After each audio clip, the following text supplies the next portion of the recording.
A quick like and subscribe really helps our channel grow and allows us to bring you even more amazing content. Thank you for your support. It was a night I'll never forget with a man I'll probably never see again. A night shrouded in the kind of darkness that swallowed the flickers of my small town streetlights, as if the universe itself conspired to keep the sky a suffocating black. I had just moved back home after college, tired, anxious, and still reeling from the pressure of deadlines that never seemed to end, and I decided to walk to the only convenience store that stayed open late, just to grab a pack of smokes. The air was pregnant with the scent of rain as it threatened to fall, and the muffled echoes of distant thunder turned from somewhere deep in the oppressive clouds. It was after 11 when I reached the store, the fluorescent lights casting a sterile glow that felt so out of place against the wildness of the surrounding night. I could tell the cashier was just as bored as I felt, scrolling through his phone with a vacant expression. I snagged my smokes and, as I stepped out into the cool night air, I noticed a figure leaning against the brick wall beside the store, a man whose presence sent an odd shiver along my spine. He wore a long black coat that seemed to absorb the light, and his face was obscured by the shadow of a wide-brimmed hat. For a fleeting moment, I considered turning back and heading home, but something about his demeanor intrigued me. He seemed to radiate an almost magnetic pull, like a moth to a flame, and so, against my better judgment, I approached him. "You look lost," he said, his voice low and gravelly, like dried leaves skimming over asphalt. I laughed uneasily, not quite sure how to respond, and when I glanced up to meet his gaze, the intensity of his eyes unsettled me. They were a vibrant, unnatural shade of blue, almost too bright for the darkness that cloaked him, and I felt an involuntary chill as he fixed me with that penetrating stare. I was startled when he, without any prompt, began telling me a story, about a cursed forest that swallowed anyone who dared enter beyond dusk, how its trees whispered secrets to those unlucky enough to wander too close. The rain began to fall then, a soft patter that turned into a downpour, and we huddled beneath the store's awning as he painted chilling images with words that drew me in deeper, each tale punctuated with an eerie detail that dragged me further from reality. He spoke of a man who had lost his way, who had ventured into that dark place and emerged changed. "You see, some places don't just hold shadows, they hold memories," he said, his gaze unwavering. The allure of his storytelling made the world around us fade, and I found myself hanging on his every word, even as pure dread started creeping into my bones. As he spoke of lost souls and anguish, the atmosphere thickened, and I could swear I saw something moving in the shadows of the alleyway behind him, an elongation, a flicker of movement that felt almost sentient. "You should be careful where you tread, especially when the night calls out to you," the man said, a smile playing upon his lips, and it sent another ripple of unease coursing through me. I wanted to turn back home, to leave whatever strange magic had woven itself around this moment, but I found myself indulging his eerie tales, entangled in the fear he was weaving. Hours slipped by like the minutiae of time had melted. Gripped by fascination, I learned about his own dark encounters. He spoke like a prophet, like someone who had danced too closely to the fire and bore the scars of his own mistakes. The weight of his stories clung to me, his every word a thread tying me to the unfolding panic, and before I knew it, I was sharing my own fears, my own vulnerabilities, what brought me back to this town, the crushing loneliness that pressed upon my chest. He listened, nodding in an understanding nothing could prepare me for. Then, just as quickly as the atmosphere thickened, the rain suddenly subsided, and an uncomfortable silence enveloped us, pregnant with expectancy. I looked at him then, expecting to see that unsettling smile, but instead his eyes shifted to something behind me, a flicker of concern sparking across his features. "You should go," he said, his tone startlingly serious. "You're not safe here." I glanced around, a visceral need to flee taking root as my heart raced. In that moment, I felt it, something lurking just beyond the reach of the streetlight's glow, something watching from the depths of the shadows, and with its presence came an unbearable dread that sent me scrambling away. I whipped around toward my distant home, the streets now a labyrinthine stretch of anxiety as I raced to escape this night that had started so innocently. My breath came in gasps, and I could still feel that man's gaze boring into me, urging me onward, but as I reached the edge of my neighborhood, I paused, my heart collapsing in confusion. I turned back, searching for him, but the corner where he had stood was now empty, swallowed by the thick black that gripped the night sky. That lingering sense of dread remained, stretching beyond the confines of the evening until it settled into my bones, but try as I might, I could never shake that feeling that whatever dark force had prowled at the periphery of my existence was waiting for the moment to embrace me fully.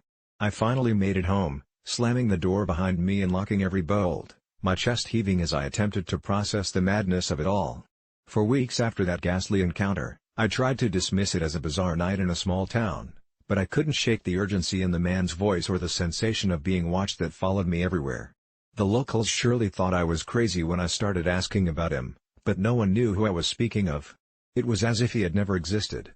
Then, a few weeks later, in a fit of recklessness, I decided to visit that cursed forest he spoke of, the temptation of the unknown gnawing at my sanity, seeking clarification of the fear that had gripped me. I went deeper into those woods, embraced by shadows that felt alive, and a realization washed over me: the night had come alive, and in its chill, I felt a pull, one so powerful it was as if the shadows themselves reached out for me. I wandered farther than I ever planned to, drawn to whispers that teased me from the depths of the trees. I don't remember how long I was there before I noticed the trees closing in, encircling me in a claustrophobic embrace. It was then that I finally understood the true horror of that night, the man's warning, and the terrors that lurked beyond. I felt something cold and malevolent wrap around my ankle, pulling me down, deeper into a place where shadows held all the answers, and I screamed, my voice lost to the night, a soul swallowed whole, a night I'd never forget with a man I would never see again, for I was now part of his tales, helpless against the remnants of darkness and despair entwined within those cursed woods. I'm not one to air my dirty laundry in public, but this has started to feel like a living nightmare, and I can't shake the feeling that something isn't right. It began a few months ago when my husband, Greg, started bringing home a collection of vintage radios he found at estate sales. I thought it was a quirky yet harmless hobby, but soon his obsession took a twisted turn. He'd spend hours tinkering away in our dimly lit basement, meticulously restoring each radio, which at first felt endearing, but later it morphed into something more sinister. It was the way he talked to them, like they were old friends or confidants. He'd sit cross-legged on the floor, fiddling with the dials, murmuring, "It's all right, buddy, we'll get you fixed up soon," and I couldn't shake off the chill running down my spine each time I heard him. It drove me mad with worry, yet I brushed it off as one of those midlife crises that men seem to have. Then one night, after another exhausting day at work, I just snapped. I stood at the foot of the basement stairs, shivering as I listened to another muffled, almost pleading voice emanating from the radios, distorted but strangely urgent. Suddenly, a cacophony of static interrupted the night, and the voice seemed to weave through the cracks, promising unseen things like events to come or secrets better left unearthed. My heart raced, and I screamed down the stairs, "Shut up, Greg." It echoed in the walls, reaching an unnatural pitch as an unsettling silence fell over the room. I just wanted it to end, his nights of obsessive tinkering that pulled him deeper into madness while I stood helpless, watching him slip away, one radio at a time. He appeared moments later, confusion painted on his face, and I saw the way he almost flinched at my outburst. I panicked, feeling the weight of the night pressing down on me like a suffocating blanket. "It's not me," he insisted, his voice trembled, emotion heavy in the silence. But it couldn't have been anything else. I noticed a new radio near the stairs, an old RCA model with the eeriest of designs, weathered and tarnished, as if it had been pulled from a grave. "You have to stop this," I begged, my voice cracking, tears blurring my sight as shadows flickered in the corner of my vision. He turned away, mumbling something I couldn't decipher, racing back into the basement as the static returned, washing over me like a haunting wave. Almost nightly, Greg would descend into that basement filled with technological nightmares, each repair entrenching him deeper in a cycle, while I lay awake, haunted by the murmurings of voices that twisted through the floors like an underground river of secrets. The static grew louder, more persistent, rising in unison with my anxiety until insomnia claimed its throne. My husband, so consumed by whatever he was chasing, became a ghost in our home. I missed the small gestures, his laughter, and the warmth we'd once shared. "You'll regret it," a voice floated from the radio one evening, its tone chilling, as if it were mocking my desperate pleas to save my husband and reclaim the life we once had. I decided I couldn't let it spiral any further. I rummaged through the basement one evening, ready to confront whatever was festering in the dark when I felt the radios watching me. More than just machines, they were menacing, malevolent eyes that drew me into their magnetic hold. That night, I pulled one from its place beneath Greg's clutter and brought it back upstairs, flinging it onto the kitchen table. "You want to talk?" I shouted, edging closer as I flipped the switch on. A jarring screech filled the air, and I immediately regretted the choice. I could have sworn I felt a chill grip my heart as I crouched near it. Rather than finding the static, I heard a voice clearer than before, yet it was Greg's, wrapped in layers of regret and something darker. "I told you not to listen." My stomach sank, pulling me deeper into a black pit of fear as I realized this was not just a radio, it was a vessel, a conduit for something that had crept into our lives, turning my husband into a hollow shell consumed by static and whispers of things I couldn't understand. "Make it stop," I pleaded, desperation clawing at my throat as the voice twisted my thoughts around like vines choking the life from a tree. The radio crackled. "You should have listened." I dropped it, my heart pounding like a war drum, the echoes haunting my mind, and in that instant, Greg stood behind me, his eyes wild, unfocused as if he were looking through me rather than at me. I took a step back, fear radiating from my every sense, and mumbled an apology, but all he did was shake his head slowly, a sorrowful expression creeping across his features. "You don't understand," he whispered, his voice breaking as he reached out, fingers trembling as they brushed against the vintage radio, almost as if trying to beg it for forgiveness. "It won't end until I'm finished."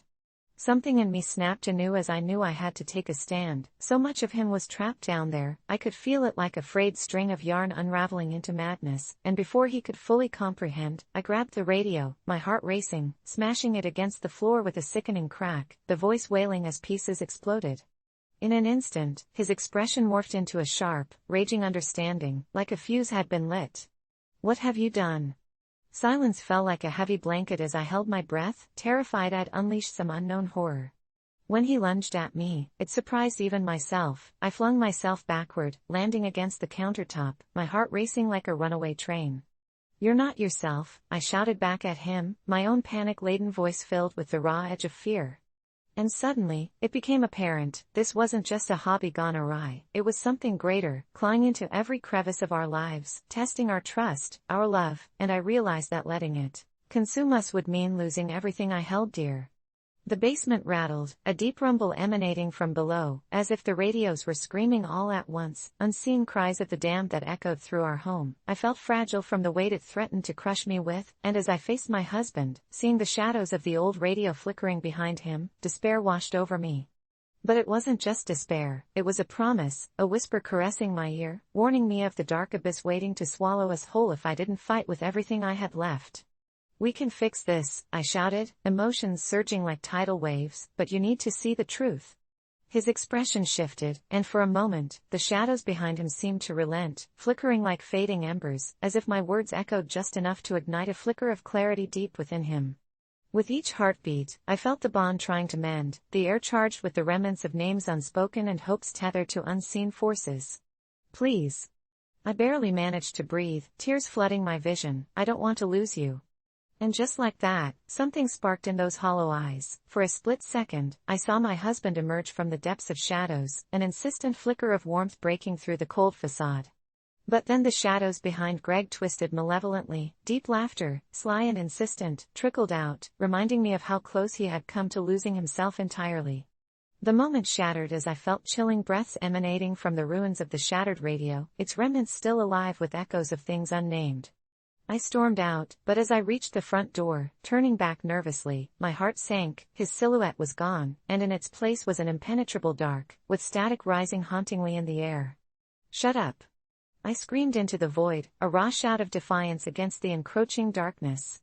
In the eerie stillness that followed, I genuinely wondered if I would ever get my husband back, or if he was now nothing more than a note in a forgotten song, static lost to the frequencies of madness. And now, as I type this, I keep glancing at that basement door, terrified that one day I might hear his voice calling, urging me to join him in the void, asking if I would finally understand what it meant to listen. Or if in that moment, I'd finally lose my last chance to save him from the creeping horrors that whispered in the night. I've always loved Thanksgiving, the extended family gatherings, the laughter, the food, and even the familiar bickering. This year, though, was different. My cousin Eric's girlfriend, Amanda, was 3 months pregnant and had decided to join us, which everyone was excited about, except for me. For some reason, Amanda had that air of drama swirling around her, a sort of chaotic energy that made me uneasy. The moment she stepped into my house, I felt a chill skitter down my spine. I didn't know if it was the winter wind or something about her gaze that seemed to promise trouble. Everyone else cooed over her, patted her belly, shared stories of their own parenting experiences, but I kept my distance. That night, as we all settled in for the Thanksgiving feast, my mom revealed there weren't enough beds in the house, so Amanda would have to sleep on the couch. This sparked an argument. Eric went all protective mode, insisting she could take his room, but my parents put their foot down, explaining that the couch was more than enough for one night. I felt a strange satisfaction wash over me as I watched Amanda's cheeks flush with anger, though I would later wish I'd kept that emotion locked away. After dinner, while everyone was engrossed in swapping family stories, I pulled Amanda aside, half expecting an apology, but instead, she confronted me with this glint in her eye that made me take a step back. "You think I'm here to ruin your perfect Thanksgiving? You don't know the half of it," she hissed.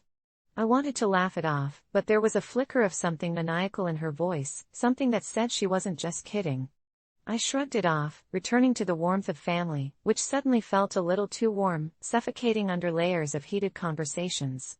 Hours passed, and we finally retired for the night, but I didn't sleep well.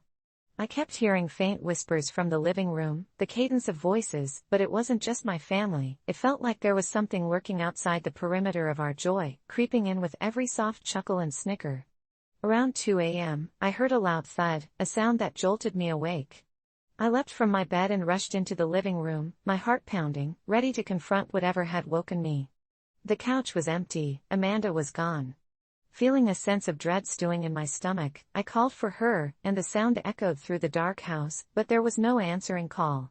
Panic set in as I sprinted to the front door. It was ajar, the cold night air swirling in threateningly, and I stepped outside, scanning the shadows, my breath coming in quick, icy puffs. That's when I spotted her, huddled against the porch railing, whispering frantically into her phone. As I got closer, I could hear the sharpness in her voice, the words turning into erratic sentences. No, it's a mistake.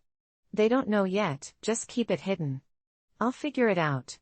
Just give me more time. My skin prickled, a chill gripped me as dread wrapped tightly around my throat. Before I could speak, she turned, and the look in her eyes, one of sheer panic, became engraved in my mind. "You shouldn't be out here," she said sharply, her demeanor shifting, an unsettling mask slipping into place. I stepped back, feeling quite small, while her expression turned to something darker. As I tried to recover the right words, there was a sudden rustle from behind me. I whipped around to see a figure emerge from the shadows, silhouette lurking just beyond the porch light. It looked like a man, tall and cloaked in darkness, but I couldn't make out his features. Amanda froze, then dropped her phone, eyes wide, and in that instant, I knew there was something utterly wrong. The man advanced toward us, a slow, predatory movement, and my instincts screamed at me to run, but my feet felt glued to the ground. Horror rendered me immobile. "You should have listened," the man growled, and with that, Amanda turned and bolted, the sound of her footsteps like thunder across the wooden porch. The man followed, and I finally snapped out of my stupor, rushing back inside and locking the door behind me, my breath ragged as I tried to gather my thoughts. I could hear Eric shouting her name from the other room, frantic and terrified as we all scrambled into the dark, hushed living room, the turkey and stuffing forgotten. We fanned out, searching for her, but it felt like an eternity until I spotted her through the frosted window, the shape of her bracing against the cold while Eric bellowed out pleas for her to come back. The man was gone, vanished into the ether like a specter of our worst fears. It was then I noticed the small puddle at my feet. I crouched down, the blood rushing to my ears, and I felt something cold grip my heart when I realized it was Amanda's phone, cracked and broken, the screen still lit. I picked it up and saw the last message on the screen: "Everything is in place. Just make it through the night." My blood ran cold as I looked at Eric, his face pale, worry-etching lines in his forehead, all of us frozen at that moment, tethered to a mystery that suddenly felt too close to home. Thanksgiving stretched into a nightmarish spiral of frantic calls and desperate searching, turning from family connections to sheer terror as Eric's pleas devolved into frenzied screaming the moment he learned Amanda was gone. We all felt it, a stranglehold of unease cloaked around our hearts. The police arrived, and everything blurred into chaos. They asked questions, but the answers were lost in disbelief, and in the flurry of sirens and blue lights, I felt a growing chasm of guilt filling my chest. It was my insistence on making Amanda sleep on the couch that had set this night into motion. Eric clung to the slice of hope that turned into despair as the hours crept on, tainted by the realization that we were merely pieces on a board of a game we never signed up for. In the end, they labeled it an abduction, a cold case that wouldn't let rest. That Thanksgiving, once filled with so much joy, morphed into a haunting echo in my mind, a chilling reminder that sometimes, the shadows of our decisions extend far beyond the light we perceive. I haven't been able to shake off the guilt, especially since the day Amanda disappeared was the day that I realized my family would never be the same. Now, every Thanksgiving brings back that crushing reality, a stain on our memories, and I can't help but wonder if she's still out there somewhere waiting, or if she's merely a ghost in the hollow echoes of family gatherings, sleeping on a couch that will forever remain vacant, a haunting reminder that some choices lead us to darkness, where the light can no longer reach. I hesitated before hitting the send button, my phone trembling in my sweaty palm as I stared at the message I wrote to my aunt, the woman who had been the thorn in my side for as long as I could remember. She was the kind of relative who offered unsolicited advice and criticized every aspect of my life, from my choice of career to my wardrobe, but when she insisted on coming to my house for my birthday dinner, I couldn't keep quiet anymore. It was supposed to be a day for celebration, a day to enjoy with my friends and family, and instead, the evening turned into a twisted family therapy session where I was dissected like a frog in biology class, her sharp tongue skewering my self-esteem. After an hour of her cutting remarks, I snapped, my patience evaporating like water on a hot day, and I blurted out, "I'll never be good enough for you, will I?" All her laughter and condescension stopped, replaced with an icy silence, and for a moment, I reveled in the satisfaction that came from bringing her down a peg. However, that satisfaction was fleeting and morphed into a sick dread when her expression shifted into something unreadable, as if she had just discovered a hidden truth that had lain dormant for years. The silence stretched heavily between us, wrapping the entire room in a smothering shroud, and when my best friend, Mark, attempted to lighten the mood with a joke, laughter just seemed to echo awkwardly around the table, hardly concealing the tension.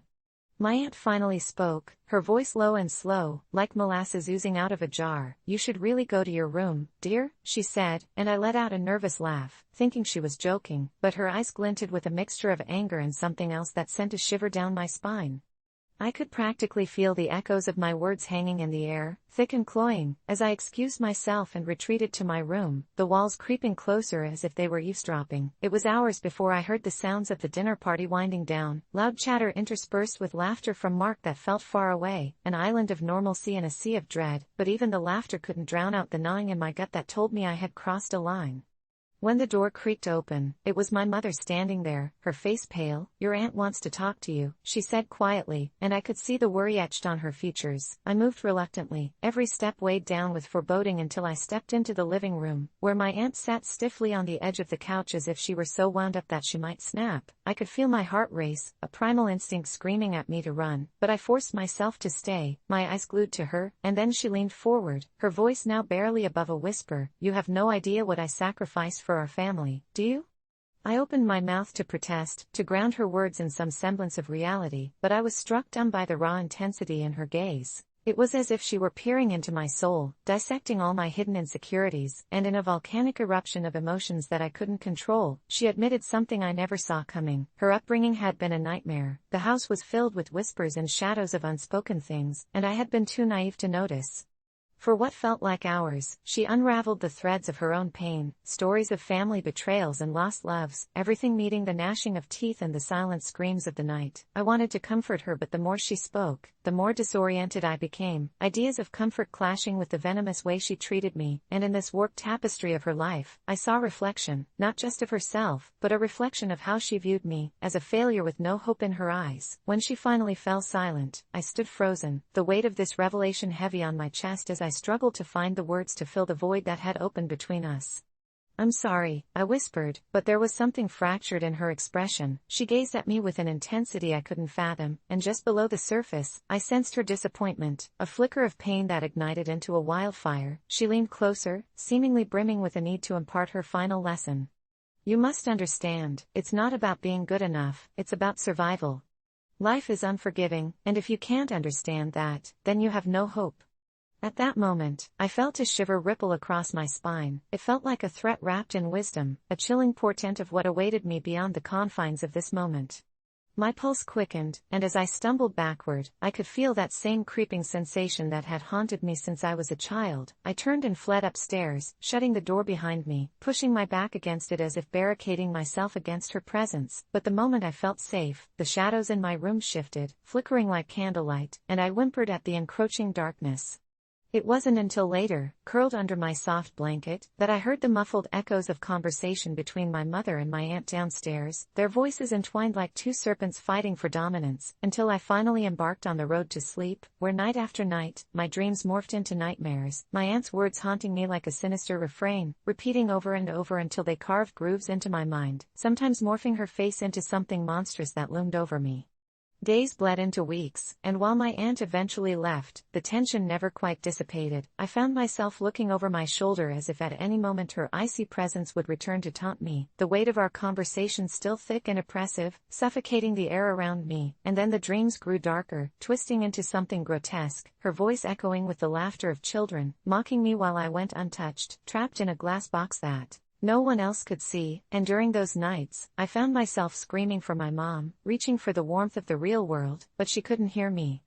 I started to notice subtle shifts too, small things like objects moving in my periphery, shadows stretching in ways that defied reason, and an uneasiness burrowing itself in my bones, settling there like an unwelcome guest. That sense of dread culminated on a particularly stormy night when a crack of thunder shook my room awake and I looked up to see someone standing in the shadows, the silhouette barely detectable in the darkness. But just as I was about to convince myself it was a trick of the light, I recognized the warm outline of my aunt. Her expression twisted into something terrible, smiling cruelly, a manifestation of my own fears given flesh, and in that instant, I finally understood the words she'd said. They weren't merely warnings or lessons, they were a curse set to ensnare my soul. I bolted up from my bed, my heart hammering against my ribs like a caged animal, frantically scrambling for the light switch that ultimately betrayed me by turning on with an unsettling flicker. Yet there was no sign of her. The room was empty but still suffused with that same malignant energy, and I collapsed onto my bed in a heap of raw nerves, unable to process what I'd just experienced.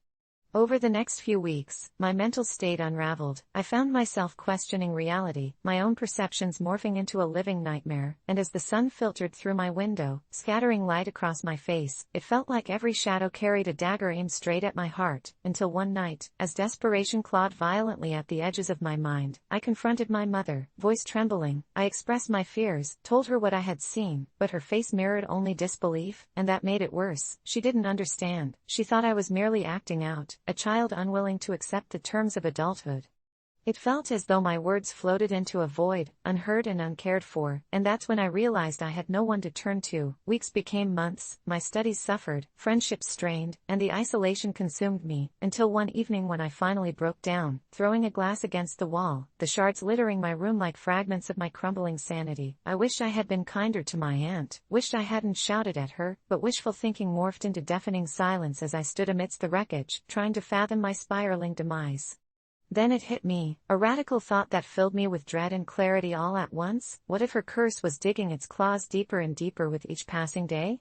My mind was a battlefield of frantic thoughts. Maybe she was right all along. I was destined to be a failure. I could feel it in every shaky breath, every restless night, and one desperate line of hope strung tight in my heart. I needed to confront her, unleash whatever darkness she had thrust upon me. So, without thinking, I dialed her number, each ring like a countdown to an inevitable reckoning, and when she picked up, that familiar sing-song voice filled the air. "Hello, dear."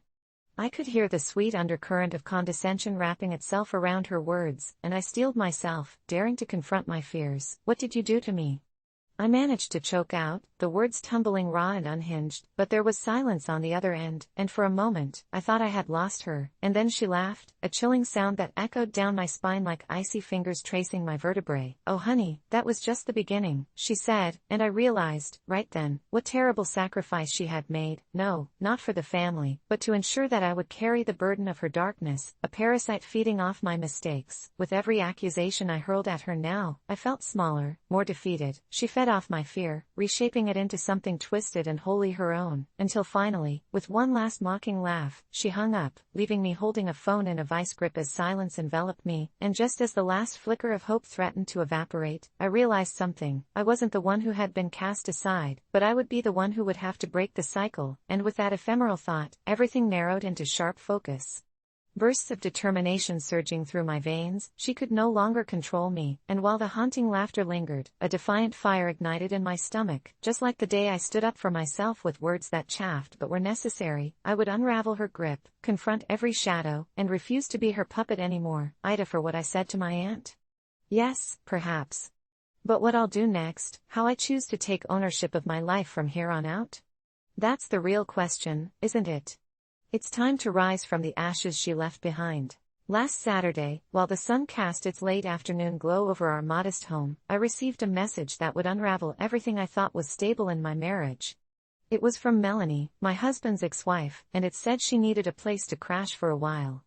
My fingers twitched over my phone as I hesitated, recalling the awkward dinners where I plastered a smile on my face while she recounted tales of their life together, stories punctuated with nostalgia that felt like knives twisting in my gut. I caught a glimpse of my husband, Mark, with his dreams of being a father, and I remembered how her shadow loomed over our plans, how he'd sometimes get lost in thoughts of what might have been. I took a deep breath, recalling the bite of jealousy that came with every shared memory, that smirk she wore like a crown, reminding me of her former reign over his heart. I tapped on the screen, whipped it if I told her to find another place. Just as I was about to hit send, I caught sight of Mark returning from the backyard, his hands muddy and a smile on his face, remnants of our future buried just under the surface. There was no response from the group chat, just an empty void of digital uncertainty that gnawed at me. What if they were right? What if I was the villain in this tale? As the day slipped into night, the shadows stretched, morphing and contorting into familiar shapes, weaving my mind into a frenzy of fear and anxiety. I envisioned what my decision could unleash, the ripples echoing into our lives, a thin thread snapping, leaving chaos in its wake. Mark and I sat down to dinner, his friendliness unsettling, and I found myself eating in silence, the tension growing like vines choking a tree. Did he suspect the turmoil I wove inside? My stomach churned at the thought of blurting out my plan. Afterward, as he settled into bed and the house grew quiet, I lay awake, considering every angle until I finally managed to sleep, only to be jarred awake by a crashing noise. My heart raced, I stumbled into the hallway, guided by faint whispers that danced around me. As I approached Mark's study, I saw the door ajar, and the voice that floated through sent chills down my spine. It was Melanie, hushed and conspiratorial, sweet with promises that felt laced with malevolence. I couldn't hear all the words, but the laughter set my blood on fire, and at that moment, the weight of my indecision crystallized into resolve. I would tell her to leave. That night, sleep evaded me as I envisioned the conversation brewing like a storm in the pit of my stomach. The next morning, as Mark sipped his coffee, the sun waking up through the kitchen window, I finally mustered the courage, my blood pounding in my ears. "We need to talk about Melanie," I said, my voice steady but betraying a tremor that he noticed immediately. Mark's eyes narrowed as he pushed the mug away. That was my sign. He listened as I poured out my feelings, how her presence hung over us like a specter, how it embarrassed me, how it twisted the knife deeper every time she smiled at him with that same infuriating warmth. She needs to find her own place, I concluded, my heart racing in my chest as his expression darkened. Silence enveloped the room, thick and suffocating, a pulse of tension twisting like a living thing. "You don't understand how needful her situation is," he countered, his voice soft but full of brooding sadness, leaving me bewildered. How could he still defend her? My heart sank deeper as he went on about her struggles, the difficult life she had because of our divorce, and the children who lived scattered in the wake of their split. Every word he uttered felt like a sharp blade carving deeper into my resolve. I could feel tears prick at the corners of my eyes, and I choked back the helplessness clawing at my throat. But as I stared into his eyes, still sparkling with affection, I realized I couldn't let them reignite the embers of their past. The weeks dragged on, the moments we once cherished were tainted by her lingering presence. I could see it in Mark's furtive glances at his phone, the way he wore an anxious smile whenever her name popped up on the screen. It was then I decided that fear alone wouldn't determine my happiness or his instincts. It had to be gone. Our home became a battlefield of unspoken words and invisible corpses, each day a test of my will. I found myself drawn back to the messages, the ones that had painted her darker than before, a sly predator in sheep's clothing. I reached out to friends who had been sympathetic, listening intently while my confidence solidified. They told me what I had known all along. I deserved a life free from haunting pasts, a love untainted by the ghosts of former partners. It was finally time for confrontation. I had nudged the gears forward and couldn't pull back from the momentum charging through my veins. One afternoon, in the midst of kitchen chaos, I called her. My heart raced as the call connected. Her hesitant voice on the other end was a siren's call that needed shattering. "Melanie, we need to talk," I said, every word dripping with resolve, and through the exchanges, I felt the power shift in my grip. She danced around the subject, veering expertly, but I remained anchored, bringing the topic back to her stay. "Mark and I love each other, and you can't keep crashing here," I said, feeling the tremor of adrenaline coursing through my bloodstream. To my surprise, she laughed, a cold, mirthless sound that sent icy tendrils snaking down my spine. "You think this is over?" She spoke, silky and twisted. "This isn't your movie, and I'm not going anywhere." I remember that gut-sinking moment when I realized this wasn't merely about space, it was a tug-of-war for dominance. That night, I tried to shake the fear that clenched onto my gut like a vice. I envisioned slamming the door in her face, but it was Mark's words that simmered in my ears. "She's my past," he had told me, like a scar on my soul that can't simply fade. It plagued me every second until the reality set in. I had to act. Just as the sun sank low the following evening, Melanie walked in unannounced. She saw my fury and shrugged like a doll with missing strings. "Can I stay for just one more night?" she crooned, her face plastered with that same smirk that sent nausea churning in my belly. I snapped, my body fueled by primal rage. This was mine, our home. "No. You're done. You've overstayed your welcome," I shouted, my voice breaking the silence with unexpected ferocity. The calmness in her eyes vanished. For a moment, I saw something sinister flash across her face, a sharp edge, a tempest beneath the surface. "You better tread carefully, darling," she hissed, and for an instant, her hand slipped into her pocket, but I stood firm, unwavering. The tension crackled like energy in the air, enveloping us in a precarious standoff. "Get out," I repeated, cold and distant. She regarded me for a moment longer before a slow smile unfurled on her lips that set every hair on my body on edge, the kind of smile that hinted at a deeper madness, a buried threat that rose and fell with every heartbeat. "This isn't over, you know," she said, every word syrupy sweet until she finally turned to leave, and the door slammed shut with an echoing finality. I thought I had won, but as the days turned into weeks, I discovered the true cost of that victory. It wasn't until late one night, sleep evading me again, that I heard the rustling outside our window, so familiar, so haunting. I peered through the blinds, only to find her silhouette lurking across the street, her eyes alight with a dangerous glow. She stood there for hours, unmoving, and in that moment, I felt the walls of my mind closing in. It was then that I realized I hadn't simply pushed her away, I had unleashed a storm far beyond my control. Since that night, my thoughts have been increasingly fractured. Each creak in the house sends my heart racing. I see her lingering everywhere, the grocery store, the park when Mark takes our dog for a walk, even the dinner parties where friends mention her name. I can't shake the feeling that she's watching me, just waiting for the right moment to slip back into our lives like the darkness seeping through the cracks. I wish I could say that I felt free, that I had finally paved a path to happiness, but each day feels like a puzzle piece snapping into place, fraying along the edges. Was I the villain? Did I open a door I was never meant to? The echoes of laughter haunt me in the quiet hours, and as I look into Mark's eyes, I no longer see the warmth I once cherished, all I glimpse is uncertainty. I often wonder if I made a god-awful mistake, and I'm not sure if I can ever escape the shadows she left behind, or worse, if she will eventually come back for what she believes is hers. The claims of an ex haunt me now like whispers in the dark, and for the first time since we said, "I do," I fear I might lose him to her still. I never thought I'd be the one to ruin the holidays, but I guess that's what happens when your family decides you're the villain. It all started when Mom began to forget things, small things at first, like where she placed her knitting needles, but soon it escalated to missing important appointments and repeating stories just minutes apart. By the time the doctors finally agreed it was Alzheimer's, we were already deep into the annual holiday preparations, every single corner of the house smelling like cinnamon and pine, a stark contrast to the dread that settled in my stomach.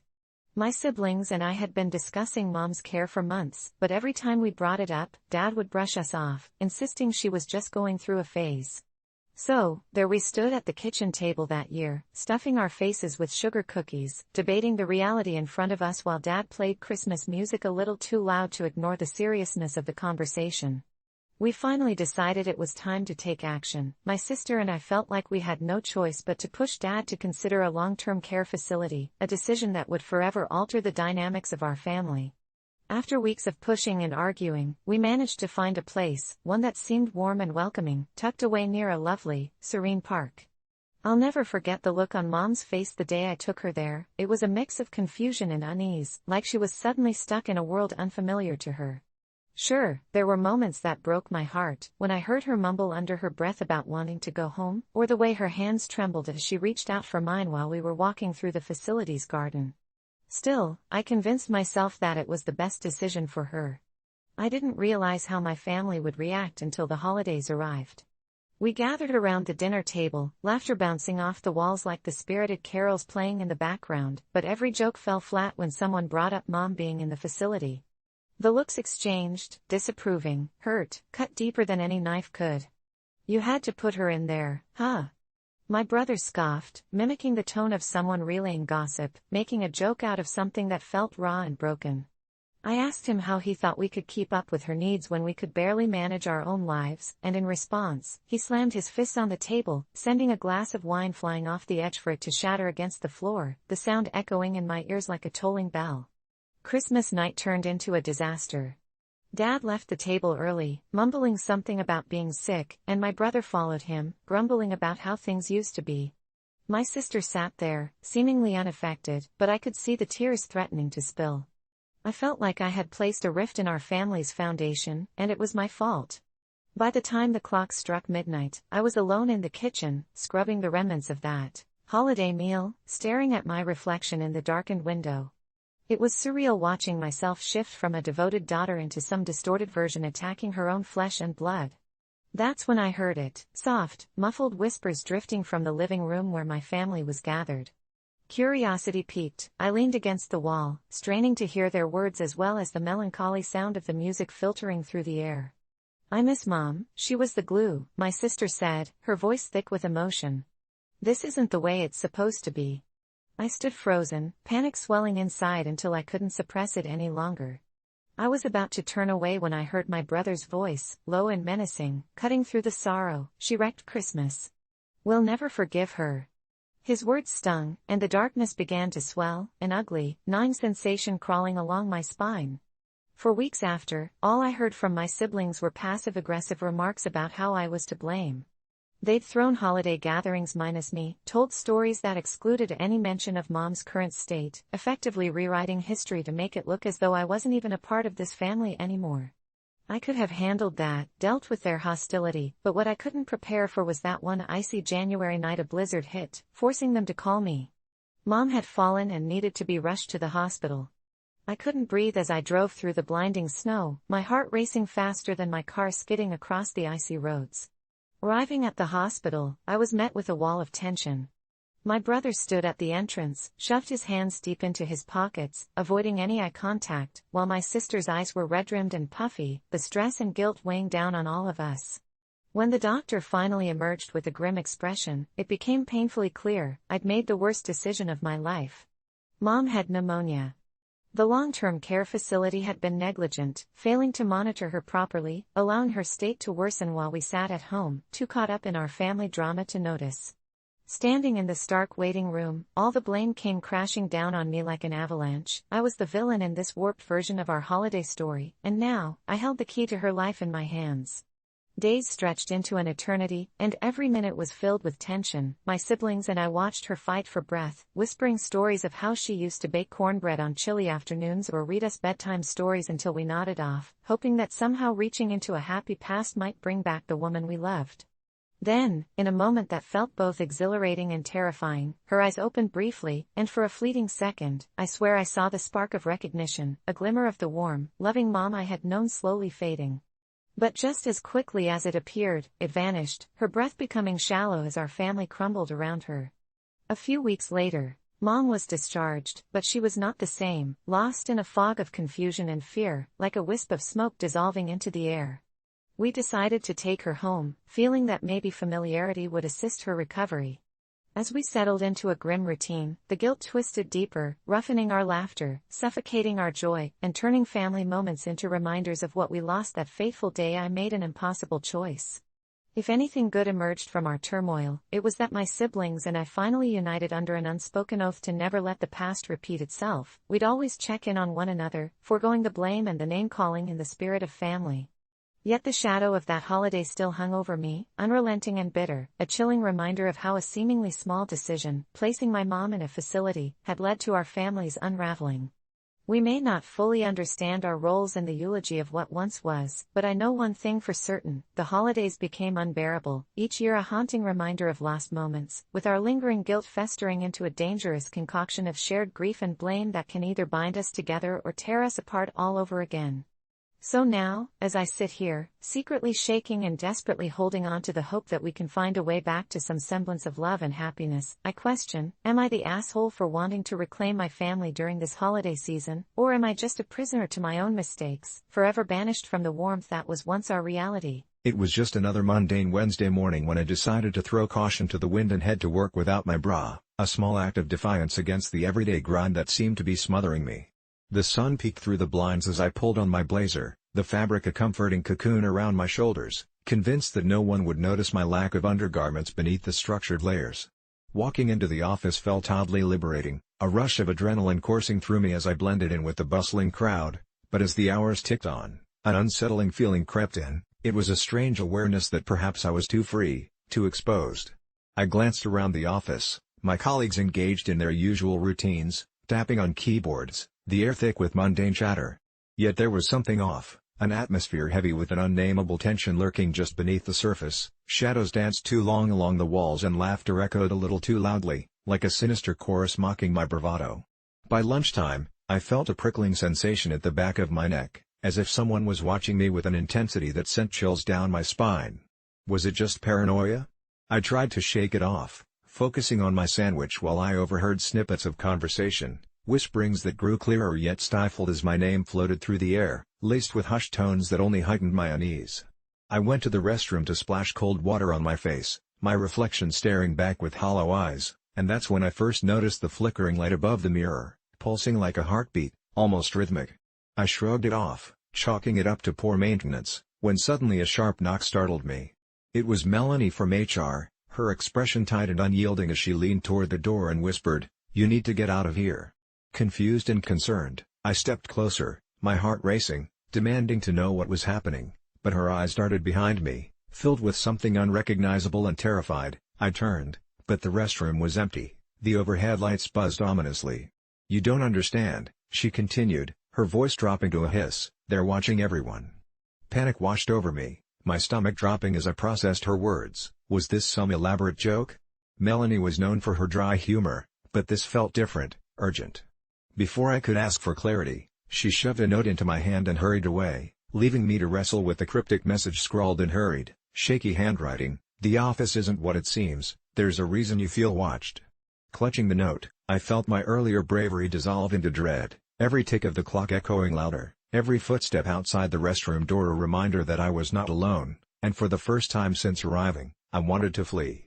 Taking a deep breath, I stepped out, intending to find a safe corner where I could think, but the moment I turned the corner, I stumbled into a coworker I had barely spoken to, Daniel, a shadow of a man with vacant eyes who stood in the middle of the corridor, his gaze locking onto mine with an unsettling intensity. "You shouldn't be here," he whispered, his voice shaky as if he was afraid to be overheard, further igniting the fire of fear raging within me. I took a step back, but his hand shot out, gripping my wrist with bone-crushing strength. "The Watchers don't like people who don't follow the rules," he said, glancing nervously over his shoulder, beads of sweat pooling on his forehead. I pulled away, backing up, my heart racing as I searched for an escape route. Something was terribly wrong. The office, my supposed sanctuary, transformed into a labyrinth where every face seemed to harbor secrets, every hallway twisted under the weight of unspoken threats. I scanned for Melanie or anyone familiar, but the atmosphere grew thicker, as if I had plunged into murky water, drowning in paranoia. Finally, I spotted the fire exit, that stark red symbol illuminating my path like a beacon of hope, but as I rushed toward it, the lights flickered violently, plunging the building into a half-darkness that pulled screams of terror from the mouths of my co-workers. turning the hustle and bustle of work into a nightmarish echo chamber of panicked voices. I pushed through the door and stumbled down the stairs, but the further I descended, the deeper I felt the oppressive weight of whatever was lurking in the dark. The fire alarm blared now, an awful siren piercing through the chaos, twisting the anxiety into full-blown terror. My legs felt weak, as if they were trying to reject this reality that had spiraled so quickly out of control. Just as I reached the last landing, the thick, sulfurous scent of smoke enveloped me, mingling with a metallic tang that tasted of fear. I realized I had to get out, only to be met by a wall of charred, iridescent figures standing in the doorway outside, their eyes hollow voids, gazing forward with an unknowable intent. They moved in unison, their bodies an amalgamation of office attire and something more grotesque, something that wasn't human, as they whispered my name in a chorus that drummed against my skull like an impending reckoning. My instincts screamed at me to turn and run, but they closed in, and as I felt their fingers brush against my skin, the last remnants of my physical form dissipated like smoke into the ether, engulfed by the darkness that welcomed me into a world devoid of safety or sanity. The irony hit me as I realized it was my rebellion against the mundane that had led me here, my choice to remove my bra resulting in a far more profound nakedness beneath their insatiable gaze. I once thought I possessed autonomy, but I had traded my freedom for a front-row seat to an elaborate trap I couldn't escape. Now, as I exist in this haze of shadowy dread, I can hear the whispers rise up in the office above, echoing through the void, warning those who might tread where I once did, engulfed by the weight of a choice that seemed insignificant but bore a consequence far greater than I could have fathomed. I'm writing this because I'm terrified, and I need to share my story before it consumes me. It all started innocently enough. My mother-in-law, Diane, was a well-meaning woman, or at least, that's what I kept telling myself in the years we spent feigning cordiality while navigating her unpredictable rages. A few weeks before her death, when she was confined to a hospital bed after a sudden heart attack, she let slip her plans for her will. We sat there, my husband and I, sipping weak coffee in that sterile waiting room, our expressions shifting from bored to tense as she rambled on about the 5 timeshares she insisted were a gift from the heart. 5 timeshares, 1 in the Bahamas, 2 in the Smoky Mountains, and 2 in Oregon, all racking up an eye-watering total of $9,500 in annual fees. We had explicitly told her we couldn't maintain such burdens, especially since we were trying to stabilize our own lives after the pandemic, but she had become a different person. In her fevered state, she grew angry, her voice rising until the monitors beeped in protest, spitting out an array of frantic notes, and as they moved to stabilize her, I felt something shift in the air. We lost her a day later, and with her went those ominous plans like a dark storm cloud hovering over us. When we gathered with the family days later to read the will, her attorney handed over a neatly typed paper outlining her loving gifts.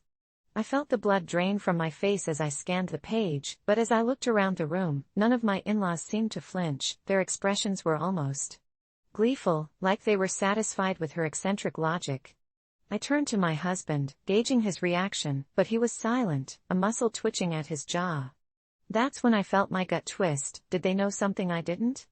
I brushed it off, thinking that maybe this was her outrageous way of keeping us tied to her legacy. Yet, as the days passed, keeping up with anonymous letter after letter from the timeshare companies demanding payment, I began to feel something lurking in the shadows. The first sign I noticed was at our doorstep, a heavy package wrapped in a dark, coated paper with no return address. I opened it to find an ominous leather binder embossed with an insignia I didn't recognize, a serpent intertwining with a skull, each letter ominously fading into the worn edges. Inside, an old photograph showed timeshares with figures that looked hauntingly familiar. My heart raced as I flipped through, affirmation of Diane's haunting grip still latching onto us, grinning maliciously through the ages. I felt the chill of unseen eyes, and it escalated to a weekly affliction. Every Monday, more packages arrived, and with them, an ever-deepening dread. They held strange notes, requests that revealed an unsettling trend. Each note dished out threats about some familial pact that had gone unfulfilled, with instructions no one could decipher. It claimed that we would own not only the timeshares, but also their dark histories, leading us to confront shattered memories of the past I didn't know I was connected to.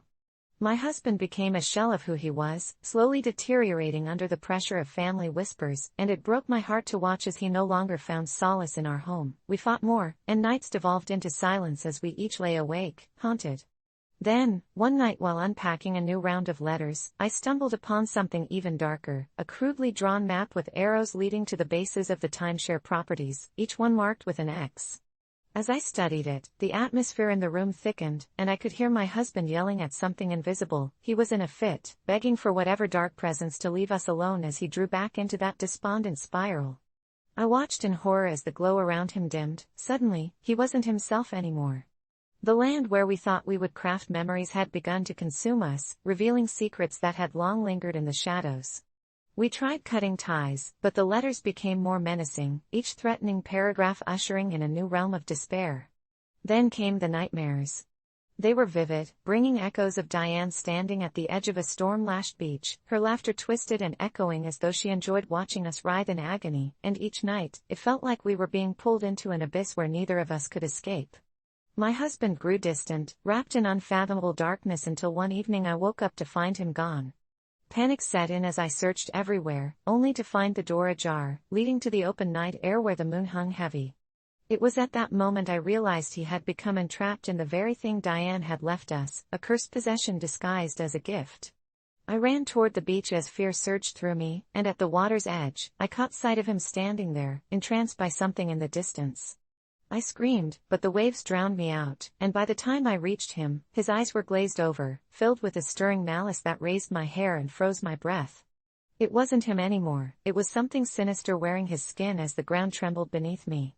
I stumbled back, realizing that Diane's gift was more than financial, it was an unholy legacy. Now, every time a package arrives, every whisper from our family or sighting at our doorstep sends chills washing over me. I can't tell what's real anymore, and as the letters demand my husband's soul, I feel the tide rise, cleaving our fates, one letter at a time. So here I am, terrified and alone, begging for someone to believe me, drowning in the legacy she intended for us, an inheritance of which we never asked, but now it feels like we've entered an irrevocable deal with the dead, and each passing day, I fear I will wake up at the water's edge and find him gone forever, consumed by the darkness, forever tangled in the serpent's embrace.